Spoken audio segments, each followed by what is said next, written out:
অনেকেরই প্রশ্ন থাকে শিক্ষার্থীদেরও এবং অভিভাবকদেরও যে আমার ছেলেকে আমি হাফিজিও পড়াতে চাই এবং তারপরে আমি তাকে ডাক্তারি পড়াতে চাই। আমার যেটা নিজের থেকে অনুধাবন করা সেটা হচ্ছে যে যতদিন সে হাফিজি পড়বে ততদিন তাকে শুধুমাত্র ওইটা নিয়েই পড়ানো উচিত, কারণ হাফিজি আসলে অনেক কঠিন একটা পড়াশোনা। আমাদের মেডিকেলও যেমন একটা কঠিন পড়াশোনা, হাফিজিও একটা কঠিন পড়াশোনা, খুব কঠোর একটা শিডিউলের মধ্যে থাকতে হয়। তা না হলে আসলে এই জিনিসটা অর্জন করা যায় না। তো ওই সময়ে তাকে অন্য কোনো বিষয়ে ইনভলভ না করা, আর হাফেজি শেষ করার পরে তাকে জেনারেলে এত চাপটাও না দেওয়া যে সে হাফেজিটাই ভুলে যায়, কারণ এটা তো তাহলে মানে দুনিয়াও চলে যাবে, আখিরাতও চলে যাবে। তাকে হাফেজির সাথে সাথে তাকে জেনারেল লাইনে কন্টিনিউ করতে হবে এবং মেডিকেলে পড়তে হবে এমন খুব কঠিন ব্যাপার না।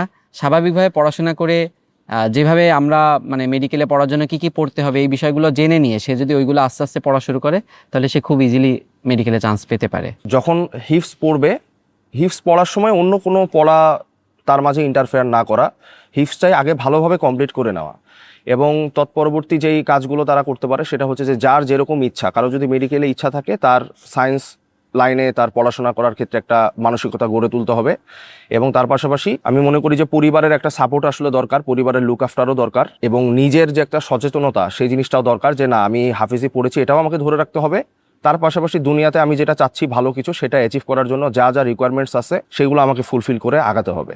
তাহলে আমি মনে করি যে এটা আসলে খুব বেশি কঠিন কিছু না। মানে আমার ক্ষেত্রে যেটা মনে হয়েছে সেটা হচ্ছে যেহেতু হাফেজি পড়াশোনা শেষ করা মানে একটা আল্লাহর রহমতে একটা টাইট শিডিউলে অভ্যস্ত হয়ে যাওয়া, ওই সময় মানে জেনারেল লাইনে পড়াশোনা অনেকটা ইজি মনে হয়। ওই সময় যদি কেউ চায় যে 2-1 ক্লাস স্কিপ করে পরবর্তী শ্রেণীতে ভর্তি হবে, তাও আমি আশা করি সে কোপ আপ করতে পারবে।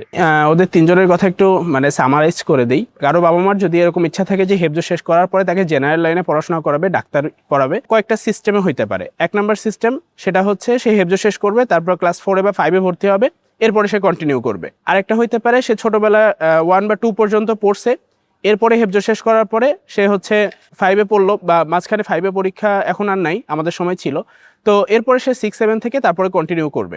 আচ্ছা, আরেকটা সিস্টেম হইতে পারে যে হচ্ছে সে জেনারেলে পড়বে, এরপরে হচ্ছে জেনারেল মানে একটা হইতে পারে মাদ্রাসায় পড়বে, মাদ্রাসায় পড়ে দাখিল পর্যন্ত পড়ে এরপরে কলেজে আসলো, অথবা সে হচ্ছে একদম জেনারেলেই এসএসসি দিল, এইচএসসি দিল, তারপরে হচ্ছে আসলো।